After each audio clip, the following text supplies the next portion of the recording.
incident response, malware triage.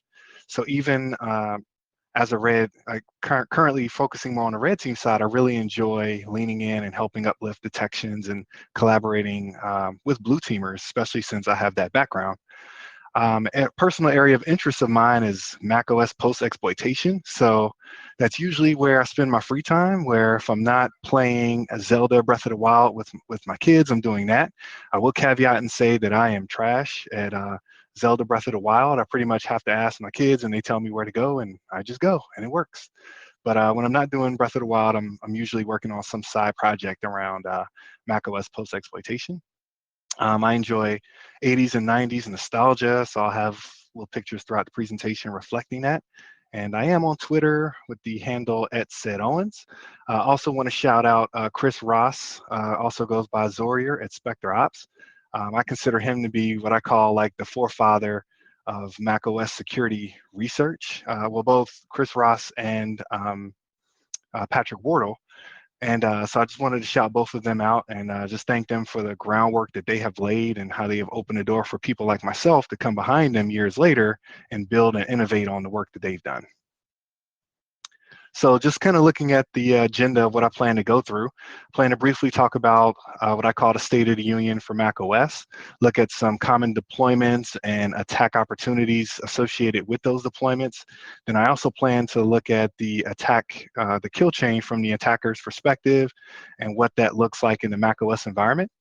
Also, I plan to discuss adversary emulations, simulations, along with some challenges and opportunities unique to macOS. And then I plan to close out with defensive recommendations. So from a State of the Union perspective, if you look at the world outside of the little sliver of the San Francisco Bay Area, you'll notice that in most of those environments, the vast majority of desktop operating systems are Windows with very small percentage of Windows, of Mac OS. So you can see stats here at the bottom that kind of reflects the world outside of the Bay, where you're probably around 80% Windows and just under 20% Mac OS. However, if you look at the tech companies specific to the Bay Area, those numbers actually flip, where it's very, very common where you may see Mac OS makes 80 to 90% of endpoints, with Windows only being 10. And so that part has been interesting facet for me, and kind of what drove me into digging and spending more time on the Mac OS side. And from an endpoint detection and response over the years, I noticed when EDR initially came out years ago, it was mostly Windows support with very little Linux or Mac. And then over time, Linux and Mac started to become supported. Initially, those were really just kind of like raw logs with no intelligence or analysis around it. But if you fast forward to today, EDR, even for Mac OS, has come a long way and even has some decent detections out of the box. Some of them are even pulling threat intelligence data sources. So there's definitely room for opportunity, but I definitely wanted to mention as well the progress that I personally have seen with EDR products as they relate to Mac. And of course, you also have more malware that's targeting Mac endpoints. And you can look at Patrick Wardle's Mac Malware of 2019 report. It's a great example of looking at examples of real world instances where Macs are being targeted and what that looks like. So given what the world looks like outside of the Bay, there's still a lot of discomfort with targeting Mac OS. There's a lot of questions on both the red and blue side. Some of the offensive questions include like, what payloads should I use? How do you build those payloads? What languages do I need to learn? How do you get access to a Mac? Then once you get access, what do you do? Is there any relationship to Active Directory? Endpoint detection and security products, what should I be worried about? And so for this talk, I plan to cover as much as I can. I won't be able to go as deep as I want because I'm trying to cover a large array of topics, but I hope to answer as many of these as possible during the presentation. Before I jump in, just wanted to share my perspective on what I consider to be some goals of red team operations.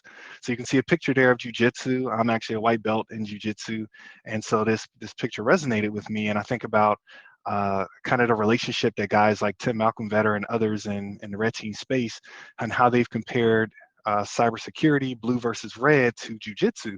And I think it's a very great analogy because as a student in jujitsu, I was often taught moves, and I was taught both how to like execute the moves and how to defend the moves.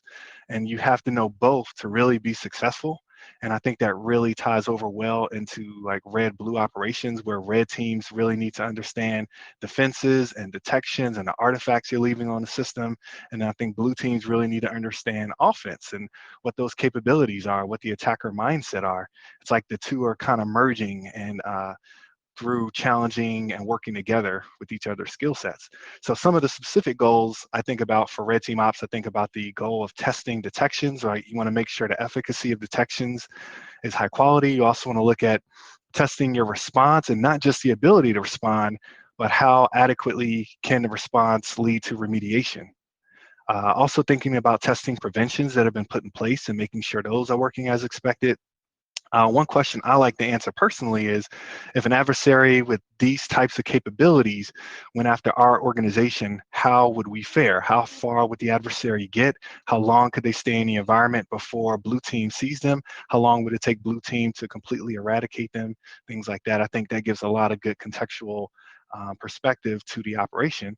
And then, as I mentioned before, I really enjoy collaboration with blue to actually uplift detection. So instead of just throwing a report over with detection recommendations, I actually enjoy getting in, digging into Splunk or EDR consoles, and just actually working side by side to build and validate detections. So let's look at some common deployments in macOS environments. So I do want to reference one source that I thought was really good. I think you should read on it if you're interested in the space. But Luke Roberts and Calum Hall, they did a talk at Objective by the Sea where they talked about Jamf from an attacker's perspective. Definitely check that out. I just pulled a few points from their presentation around common management methods that I personally have seen in my experience. So the first group is what I would call one-offs. So those are environments where you'll find macOS hosts, but they're not managed by the IT department. So there may be some engineers or developers who are allowed to purchase Macs through the company for different reasons, but those Macs are not managed by the IT organization.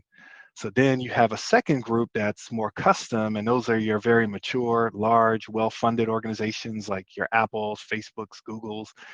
Those organizations will have a large presence of Macs, but they'll have custom infrastructure, like their own LDAP infrastructure. They may have their own custom mobile device management, which is like tied to the LDAP and is used to manage the Mac endpoints. So again, very well resourced, but given the amount of funding and bodies you need, that's usually not the most common method you see. The most common I typically tend to see is the third group there, which is managed with commercial tools. The specific commercial tools I'm most familiar with is Jamf Pro, but I've also been reading about Kanji that's up and coming. So that's one I'm going to keep an eye on. But Jamf Pro is very common, and they even purchased Patrick Wardle's company, which I think is amazing because Patrick Wardle's company has been doing a lot of bleeding edge research. So it's going to be really cool to see how Jamf Pro brings in the security aspect over time. So common Jamf deployments, you have your Jamf admin server, you have, and that's pretty much where the admins that run the Jamf infrastructure can configure policies, apps, packages, that will in turn manage the Jamf agents, which is your Mac endpoint. And each endpoint will have an agent. It communicates with the server.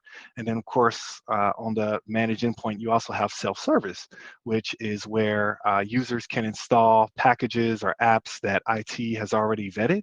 So it's a really neat infrastructure. Again, this is at a 10,000-foot view. There's definitely some other components, but I just want to show you some of the main pieces for Jamf infrastructure. And so, as I mentioned, you can see how the Mac endpoints are managed by the Jamf server with policies, packages, scripts. And then what's also common is the Jamf server will have Active Directory binding often on the back end, which will allow like synchronization with passwords. What often also happens with Active Directory is the groups that basically the access to the Jamf server is often controlled by an AD group, such as like Jamf admins or Casper admins.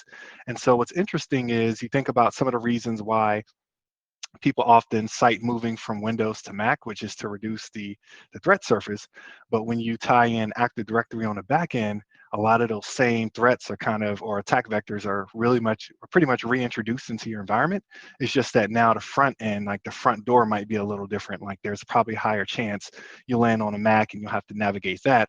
But once you do so, you still will then have access to Active Directory, and a lot of those attacks will still apply. Another aspect for Jamf that's interesting is the remote management aspect. So in some environments, remote management might be set up by the Jamf admin for things like screen sharing on the managed endpoints. And if that's set up, then there's often an admin account that has SSH access to those managed endpoints for those specific purposes. And so one thing I always think about is if remote management is enabled, is there a static password being used? So that brings back very similar to like local admin password management on a Windows side where LAPS is used to randomize that password. So you can't just get one password and use it on every endpoint. That same thing would apply here, where if you're just using a static password for remote management, that password gets compromised and you can now access any organization managed Mac that has SSH exposed. Also, the Jamf API is very interesting. And again, access is often controlled by the Jamf AD group. So it's usually like Jamf admins or Casper admins, whatever the name of that group is. And as you can see here, by default, in most environments or a lot of environments, you'll see it listening on 8443, and then you can hit like JSS resource accounts to list out accounts or computers, policies. One interesting thing too is you can also, once you are enumerating on a specific computer, you can actually check for remote management, as you can see here in the red box, and you can see if remote management is set to true, and if it is, you can see the account name, and it's the SHA-256 hash string. And so if you check like multiple computers and you're seeing that same SHA-256 hash string and account name, then there's a good chance that there is a static password being used on every endpoint. So next, I'm going to jump into some common points of interest from a red team perspective in modern IT environments. So of course, one is going to be the CI/CD pipeline, just because it's such a consistent way to deploy code and images in an environment, and it's so common, and it's built on trust relationships and dependencies across various components. So using this very basic example, like a developer commits code, which triggers a Jenkins build to create and push an image, which eventually gets rolled out to Kubernetes. So if you look at this flow, let's say the Kubernetes pods and nodes and containers are all configured well by best practice, like system anonymous access for the nodes is not set up. There's no vulnerabilities, no attack paths that I could leverage to compromise there. However, let's say we look upstream and let's say Jenkins is misconfigured, right? It's on a vulnerable host, or it's set up without authentication, or even if we go further upstream and compromise the developer's laptop, and we get access and we find a Jenkins key or other tokens or SSH keys, things like that, that are on their machine that we can leverage, then we can follow the flow of the CI/CD pipeline and still get access to those containers. So even though we can't directly attack them, we can kind of walk upstream and find misconfigurations and still get access to the CI/CD pipeline. What's so interesting about that too is, depends on the environment, but that CI/CD pipeline could also carry you from one environment over to the other. So if you're in corp, you could possibly ride it into prod. You know, it all depends on the environment and best practices and what's being done, but it's a very interesting attack point. Another one is secrets. Secrets, I think, are just, as a red teamer, I enjoy secrets because they're pretty hard to detect, and there's not a lot of analytics and a lot of environments around abuse of secrets. And so you've got secrets in a lot of different places. Like you have HashiCorp Vault, which is what I consider to be the standard in a lot of tech companies now for application secrets management. And so you may find an environment where they have HashiCorp Vault, but they took the image from HashiCorp, modified it, or they put it on a vulnerable server that introduces attack paths where you can leverage that as an attacker, get access to application secrets. You also have your endpoints, and of course, especially for engineers and developers, it's very likely you're going to find SSH keys or AWS secret and access key, GCP credentials, Azure creds, and And the good thing from an attacker's perspective with those is that they're often going to be stored clear text with no protection on them. And so you can just easily pivot to those, grab those, and start moving to other hosts. You also have your GitHub, where, of course, code secrets can be committed to code. Of course, Kubernetes, where if you happen to land in a managed container, it's a good chance that that container, like you may land in, is root, because a lot of packages are installed that way to make it easy. And once you have root, you could then possibly find a master secret and leverage that elsewhere. So long story short, there's a lot of different places that secrets can be stored, and those are definitely things that red teamers come after. Good old file shares. So into today's day and age, it's I'd say most commonly files are probably stored in the cloud. So like Google Drive or Enterprise Dropbox or Box. But there's still lots of environments where legacy file shares still exist. And they're still there for legacy reasons, or they're one-off reasons where people don't want to put that stuff in the cloud, and so they stand up a file share. And so this attack path still becomes very relevant from an attacker's perspective, where you can sweep for port 445, find every host that's listening, and then once you find a host that's listening, you start to enumerate what shares can you see, either unauthenticated or via credentials that you have. And there's all sorts of stuff that you can find there. You may find like scripts with credentials built in. You may find sensitive PII or financial data.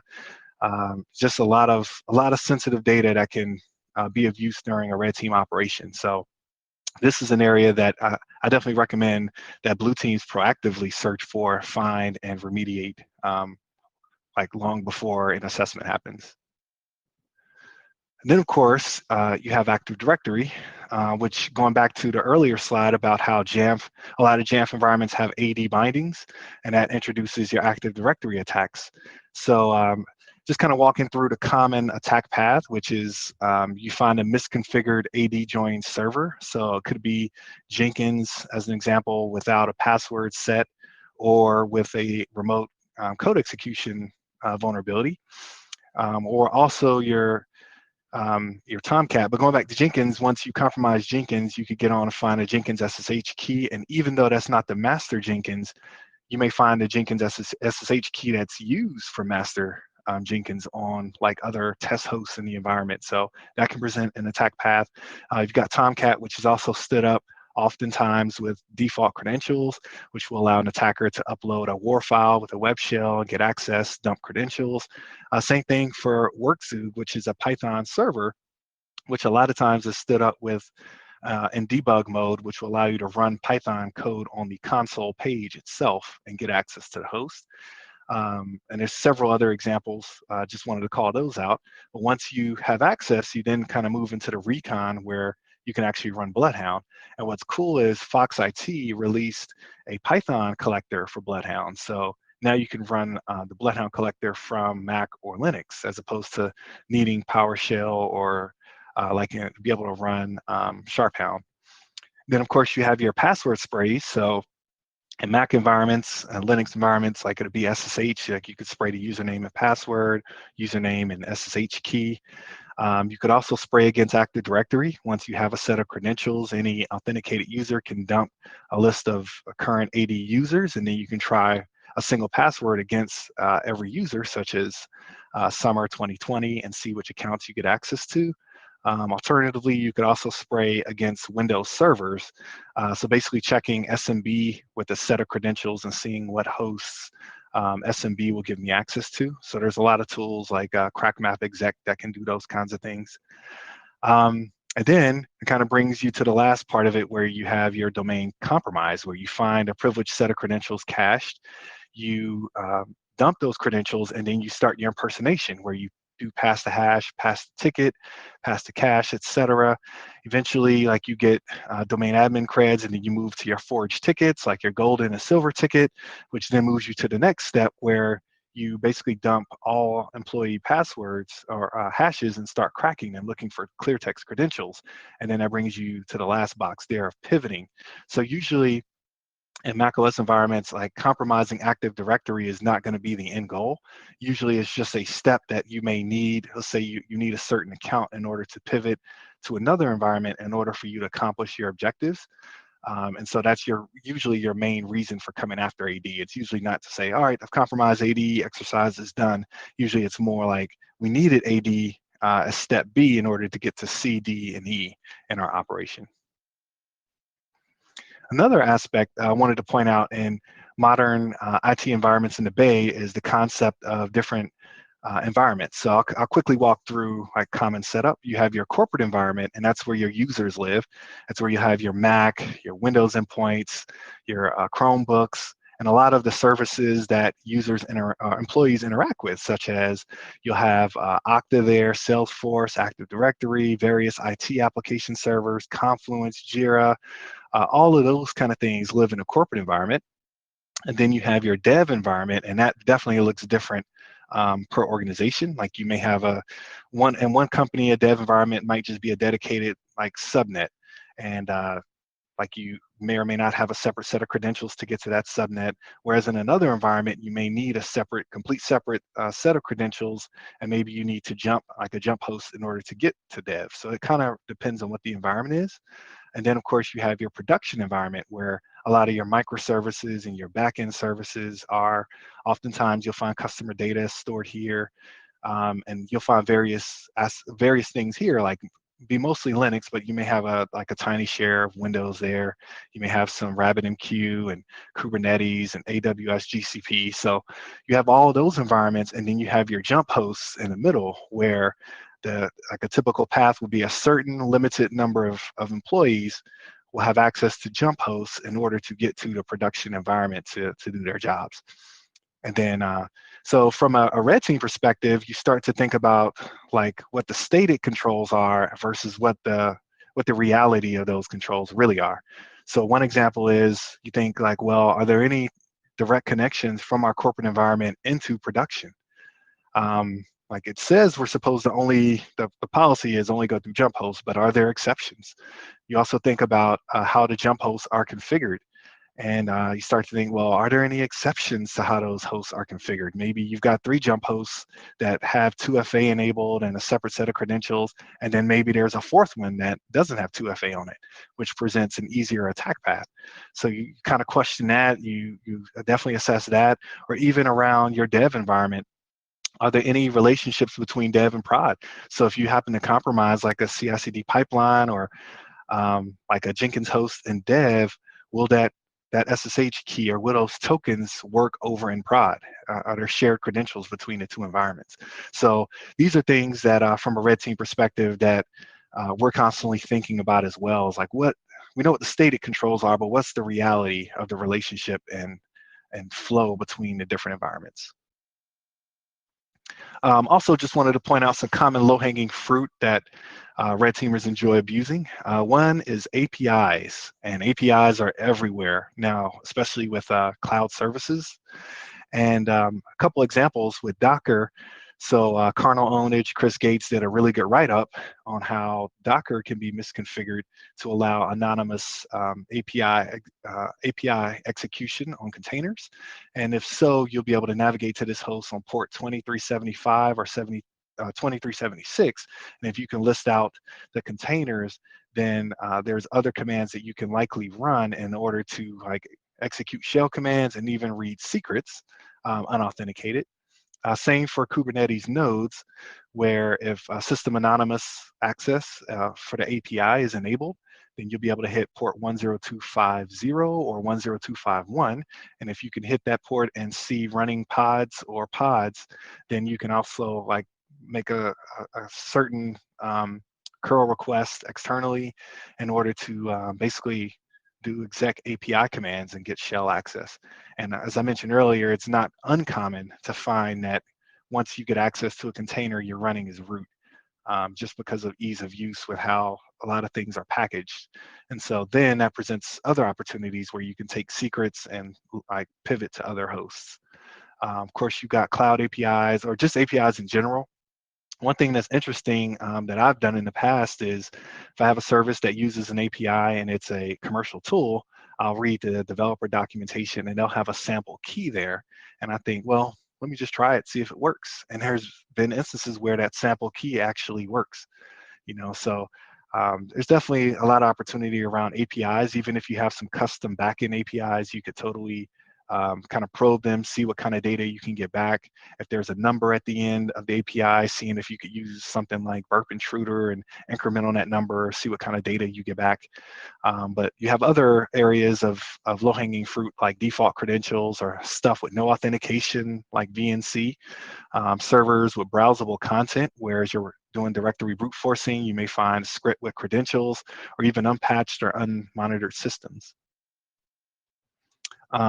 So next, I'm going to just quickly look at some initial common initial access vectors that are used. The first example is just your typical external payload fish and pivot. So you send an email with a payload attached. So it could be like a .app package or a macro-enabled document for macOS, and the user detonates it, and then you have post-exploitation access to their Mac host. One thing you could do is, if Jamf is enabled, you could check to see if the Jamf binary, or in order to check to see if Jamf is there, you could check to see if the Jamf binary is present. And if it is present, you can do things like check JSS connection, which will basically return the URL of the Jamf server, the Jamf admin server, which may come in handy later when you get the credentials to access it. Jamf version, you can list users from Jamf as well. You can also do your other host recon, typical things that you'll want to do, like what endpoint detection and response or antivirus products are running. Are there any secrets on the host? That type of information. You could also prompt the user for credentials with like a fake Apple-looking prompt, tunneling to other hosts, password sprays, your typical post-exploitation that you'll basically rinse and repeat over and over until you accomplish your objectives. So that's one example. Another example is external credential harvest fish. I personally think this is a very interesting example given the state of things today and how a lot of stuff is federated or cloud-based. But in this example, I'm just showing an example using EvilJinx 2, which was written by Kuba Gretzky. It does what's called 2FA man-in-the-middle phishing, where it presents a fake page that looks like your actual target login page, and as the user interacts and logs into this fake page, it basically proxies their login to the actual API authentication backend points. So basically proxies your login, including the 2FA process. And so using this methodology here, you could actually, even with 2FA enabled, as long as it's not U2F, like if it's just a simple push to your phone, this process still works where using EvilJinx 2, let's say you were targeting Office 365 or Okta, you can get access remotely to someone's Okta, and then you have access to things like email access, which you could then use for internal phishing. And internal phishing has a much higher success rate than external phishing because it's actually coming from an employee's account and it bypasses certain controls that external phishing emails go through. Of course, potentially file access. So if VPN is not required for things like Google Apps or Google Drive files, then if it's not required to access that and you're in, then you'll have access to those files, and you may end up finding very sensitive things, maybe data that should be in production that's actually there in their Google Drive or Dropbox or Box folders. And you have access to other services like Slack, Salesforce. And so what's interesting about this attack path is you could actually, as a red teamer, accomplish your mission objectives without ever landing a payload on a Mac host. And I think this is a very interesting attack path that I think blue teams should check out. Like, what does that look like in our environment if someone has, if the same Okta token is being used from multiple places, like especially over a short period of time? What does that look like? Do we have detections for that? Do we have the ability to revoke those tokens? Things like that. Another example that's really interesting is being able to test your externally facing business units. And so just about every company has some kind of externally facing business unit. Like, it could be inbound sales or customer support, some part of your organization that interfaces with the public in order to like start an intake for some kind of process. So like in this example, let's say you're dealing with like an inbound, or I guess a sales organization that takes calls. You could actually, from a red team perspective, inject into that process and see like as an attacker, if they were to leverage that process, how far could they get? What are our controls? Do we have visibility? Do we have uh, adequate response procedures for that? So in this example, like you could call in and like purport to be some business, kind of social engineer your way in, talk to the rep, build rapport, get their contact information. Once you hang up, like follow up with a benign email, and then follow up after that with an actual email with your payload. And then you get initial access like to the host, and then you kind of what I mentioned earlier, your post exploitation. So what's interesting about this attack path is sometimes, like especially if it's a support team that you're doing this for and they're externally facing, their mail may sit, like the mail actually, if it's in Zendesk as an example, may get monitored differently than your corporate email. And so there may be looser controls there that may not, that basically where your corporate environment, those controls may not necessarily apply to this environment. So it's a good way to kind of test your visibility and your response here, and also kind of uplift the people involved with that process since they're externally facing, just to help with that security awareness and make sure everybody knows what the procedures are in the event of an incident. And then, of course, you have your assumed breach model, where you have like payload execution by a trusted agent. So it could be an employee that you have a relationship with in the company who's agreed to basically run your payload. And maybe they've run it on a separate Mac that doesn't, where they're not doing business work. And they execute your payload, and then you kind of go down your typical attack path. You could also do like assumed physical access, where maybe you come in with a rogue device, plug it in, and then have that rogue device tunnel out to like DigitalOcean, and then you tunnel into DigitalOcean in order to access the device. So there's a lot of different ways you could do that, but assumed breach model may also allow you to test things like other aspects, like people who leave their computers unlocked, being able to walk by and pop in Bash Bunny or something on their machine. So definitely it's a very interesting test path here. So in a nutshell, there's a lot of similarities to Windows environments, really, except for the initial how, since it's Mac versus Windows. Again, you really don't need domain admin to meet your operational objectives. In most instances, I probably say you don't need it unless like the path that you're going on requires domain admin in order to get an account and pivot. But there's a lot of different paths you could take, and really depends on what your objectives are. So now I'm going to do a more detailed look on the attack side of what the different phases are. So starting with recon, here's some useful recon sources that I personally enjoy using. The first one is internet registries like Aaron, Apnic. For example, you can actually query your company's name and then get AS numbers, and then you query the AS numbers and get IP ranges. And that's a quick way to find out what publicly facing IP ranges your company owns.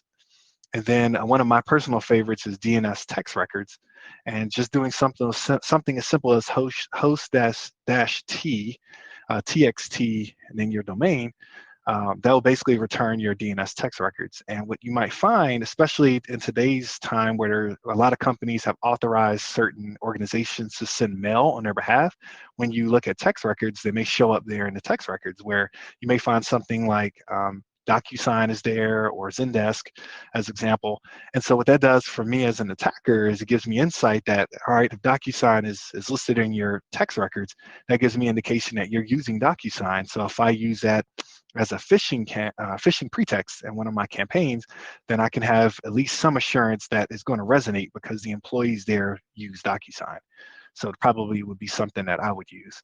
Shodan is excellent as well, where you can feed in those IP ranges that you got from your internet registries and AS numbers. You can feed all that stuff into Shodan and search. Another thing I like to do with Shodan is I'll also search SSL certificates by the domain name, and that will actually help you find infrastructure that an organization owns, but that's actually cloud hosted instead of on-prem.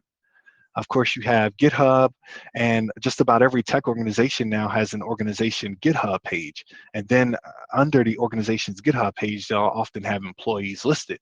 And what's interesting for that is if my objective is to like compromise the build pipeline or access source code, then I could easily go to GitHub, look at the organization, and the employees there and identify like who the engineers are that I might want to target, who may have certain keys on their machines that I would want to leverage.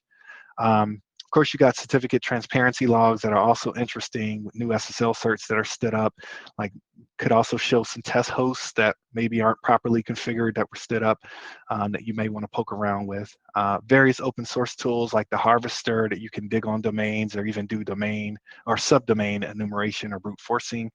Trufflehog and tools like that, you could search, point it to GitHub repo and look for secrets that may have been committed. Hunter.io is one of my favorites for getting target email addresses. And really, you just have to create an account, log in, and you search for the domain, and it returns it's basically like a marketing source for basically aggregating various marketing sources for email addresses. So you could use that.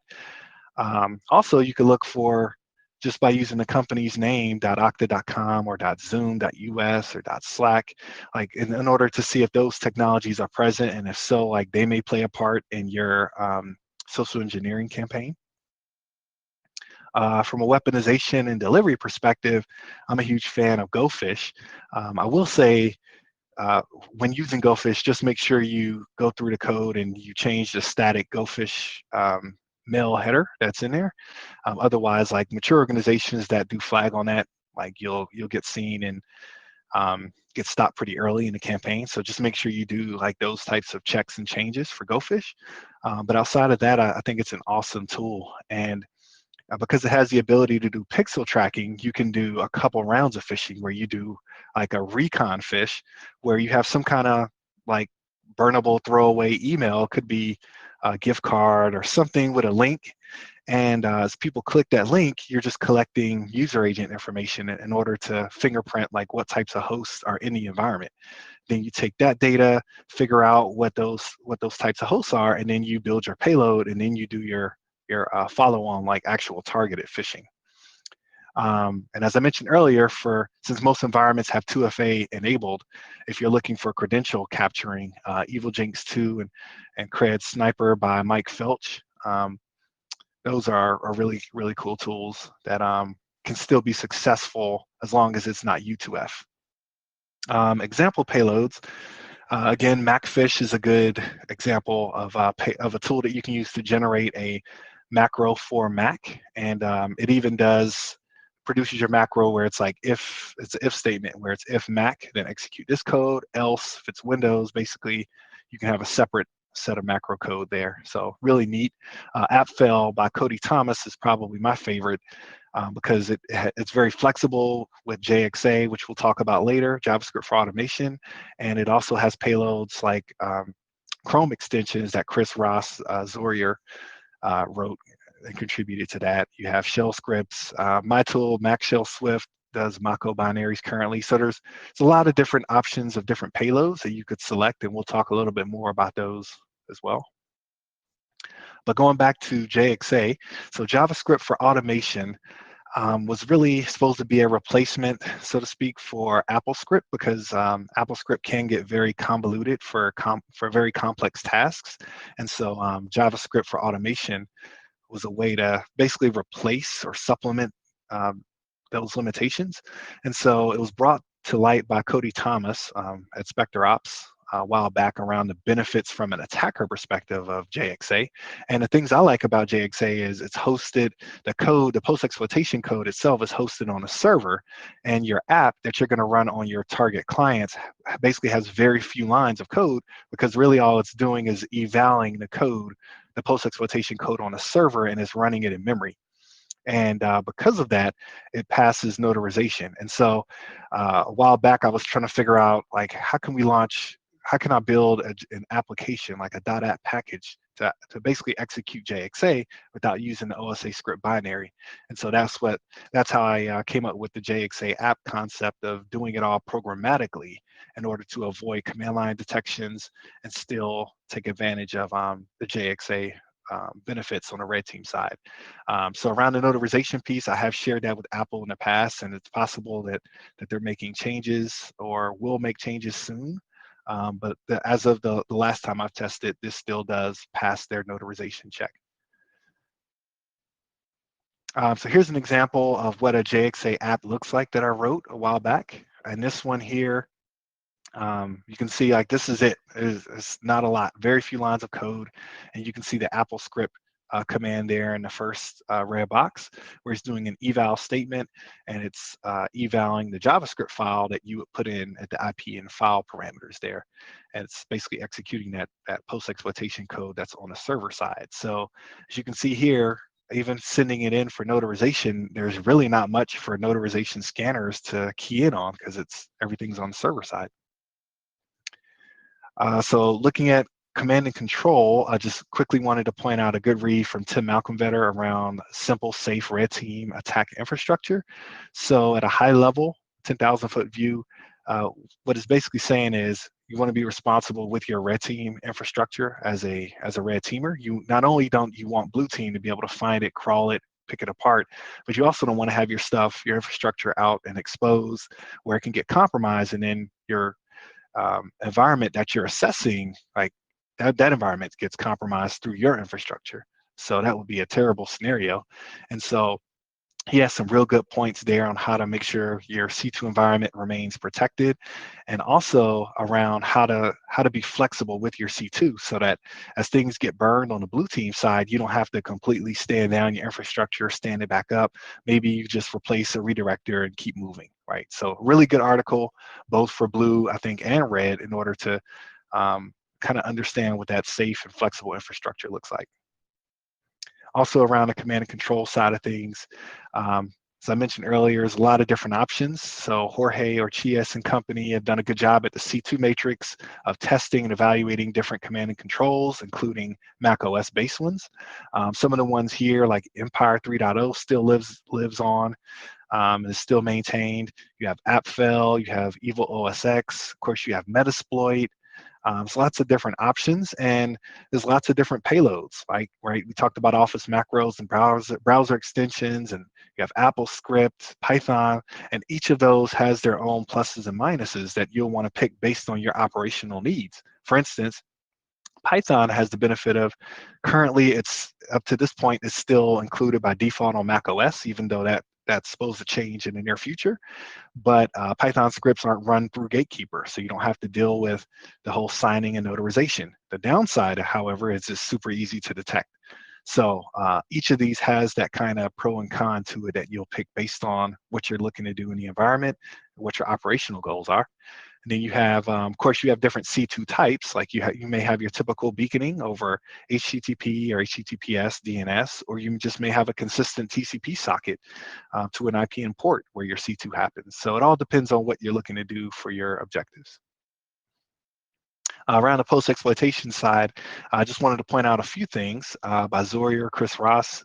He just released on his GitHub site a set of macOS security tools to definitely check out. It's got things like shellcode runners, and here's an example of a keylogger for macOS that works. And what's cool about it is if you're just looking to get common user keystrokes, you don't even need sudo for it.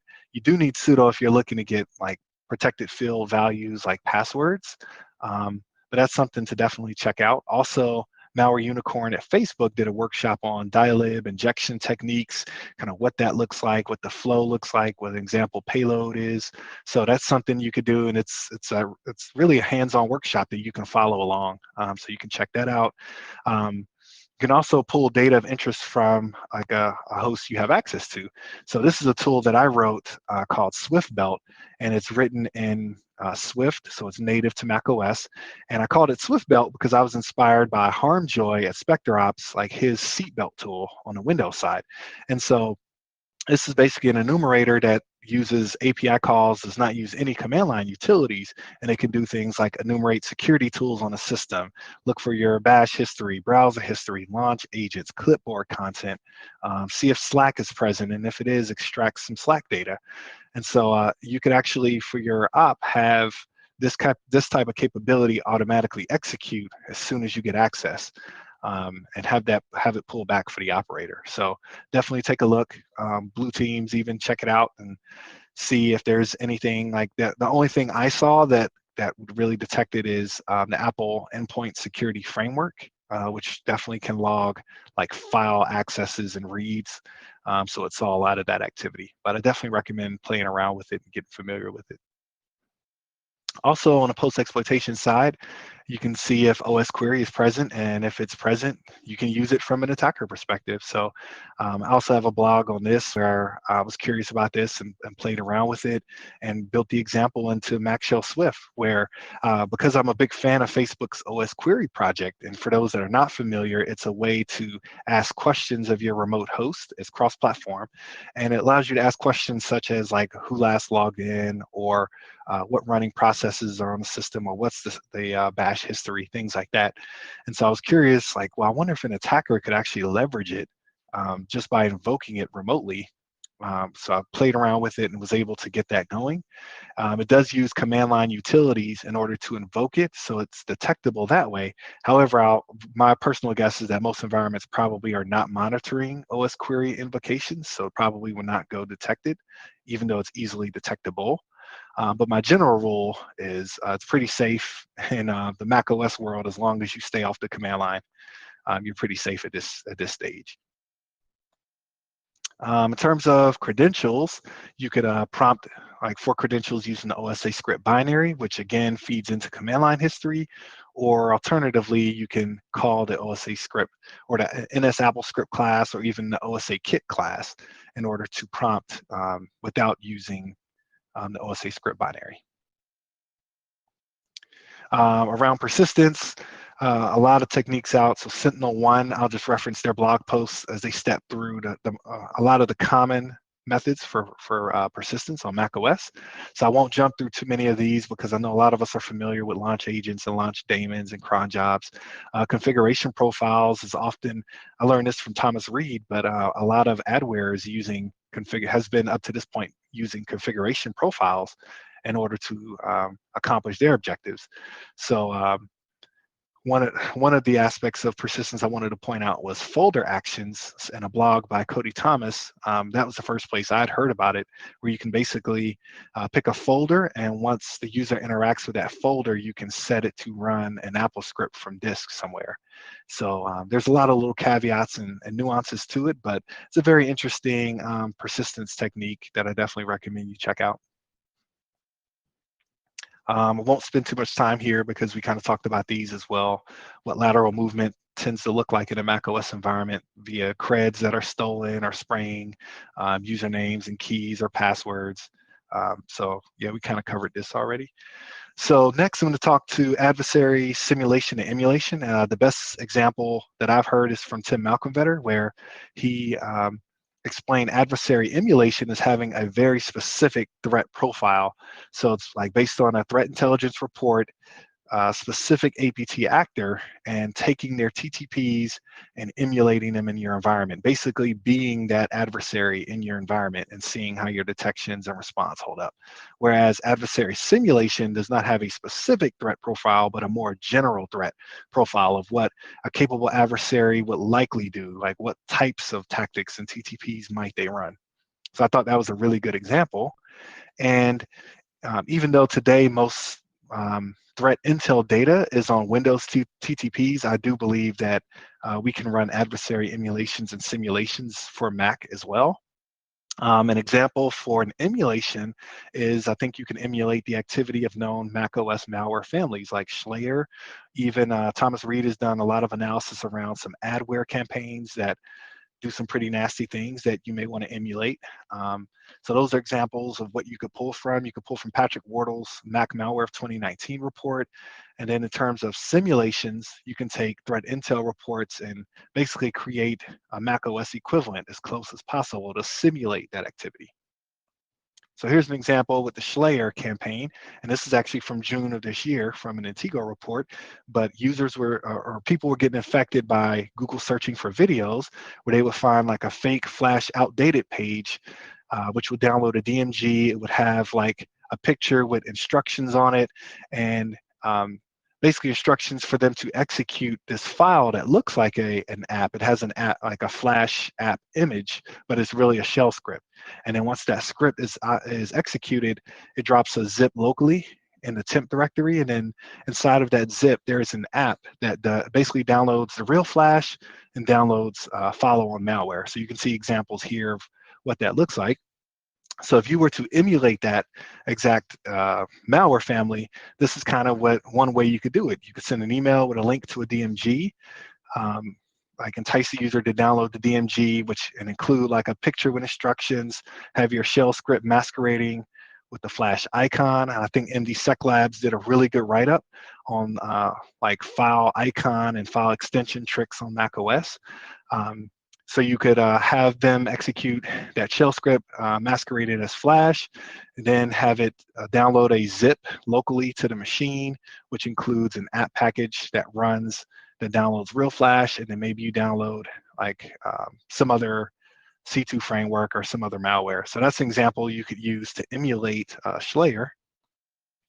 And then on the simulation side, as I mentioned, since most threat intel reports are Windows-based, what I like to do is just try to figure out how close on the Mac side can we get to it. So on the Windows example might be like Office to CMD to PowerShell.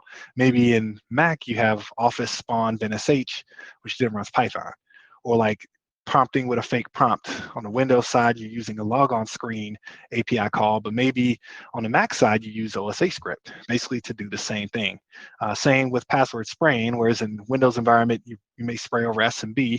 Here you'll spray over SSH. So just very rudimentary examples, but that's kind of my mentality when it comes to simulation. Like take these TTPs and do a macOS equivalent as close as possible to those. So next, I'll look at some challenges and opportunities specific to macOS. So here's a really cool chart from Howard Oakley. He writes a lot of cool stuff for macOS from time to time. So here's a link where you can dig in deeper. Also, Phil Stokes at Sentinel-1 did a blog post, and essentially there's three security components for macOS. You have your protect side, which is your signing, your notarization, gatekeeper. You have detect, which is around like YAR rules for certain things, blacklist hashes, other stuff that Apple threat analysts are seeing in the wild. And then you have your remove, which is your malware removal tool application. So it's interesting, you've got those three components. And I will say for the detect side, for XProtect, that tends to be like stuff that they have seen in the wild. So if you're writing your own malware, I've never had any issues personally with XProtect because again, it's not in the wild. So it's nothing for it to really key in on.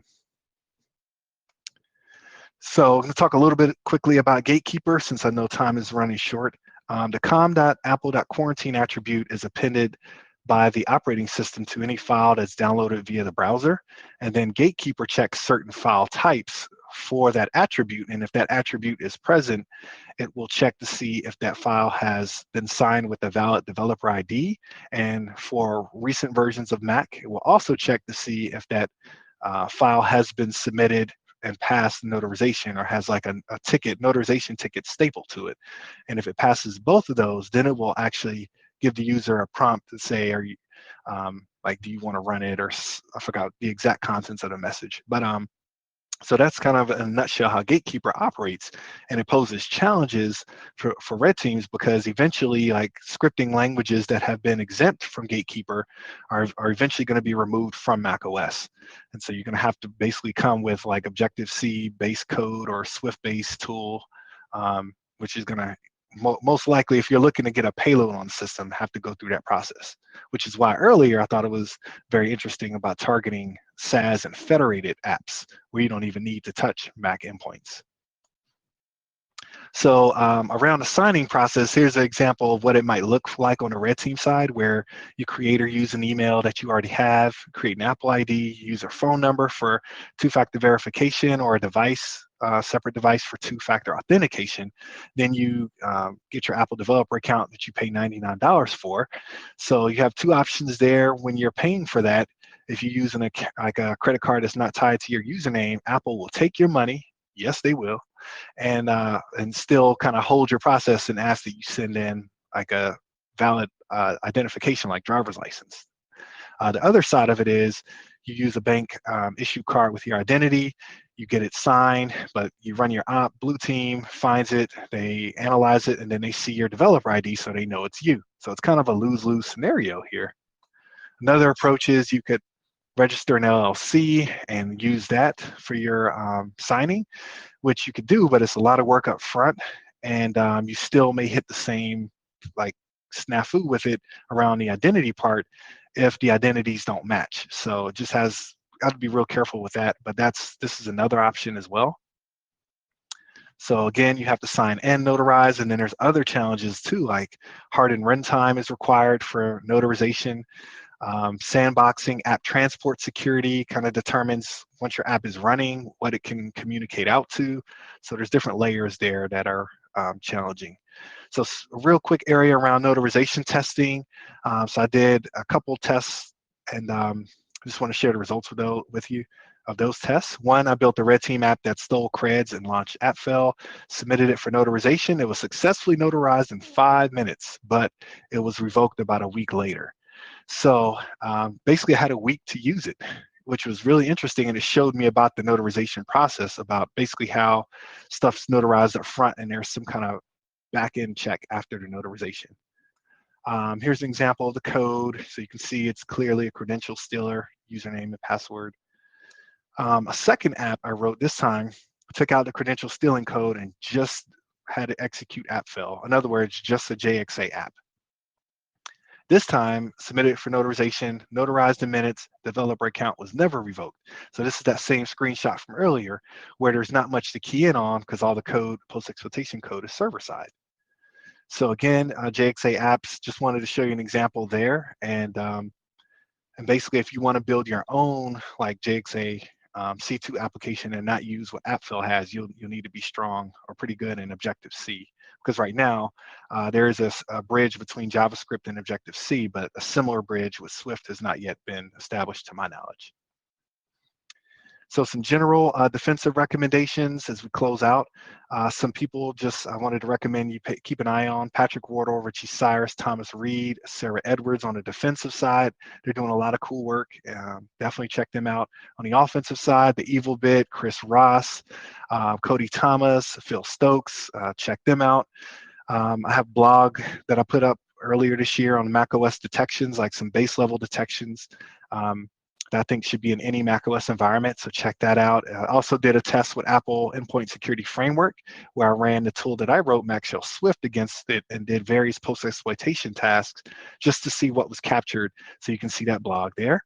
Also recommend monitoring Jamf AD groups, ensuring you have AD segmentation or segregation, where I'd assume your AD is going to get compromised, but when it does get compromised, you don't want everything else, all the other cards to fall.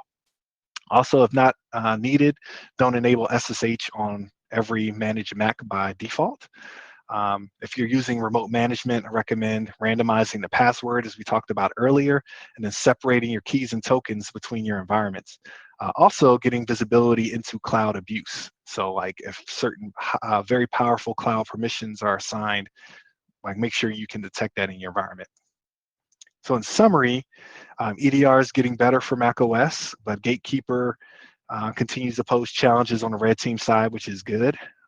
Swift is easier to learn, but I'd say Objective-C is more beneficial for the time being, especially around the reason for JXA and Objective-C having a bridge with JavaScript where Swift does not, even though I enjoy the Swift syntax a bit better. Again, targeting federated login services can be even more impactful than targeting Mac endpoints. And you can do emulations and simulations in Mac OS environments, basically just as you can in Windows environments as well. Just have to kind of change it and adopt it. Let's see here. Resources, a bunch of different resources, so check these out when you have time. A lot of different articles, a lot of cool people doing some interesting work in the Mac OS space. So thank you for your time. Again, Omar, I appreciate you and the team giving me the opportunity. And I'll be on Twitter and on Discord for anybody who has questions. Feel free to reach out.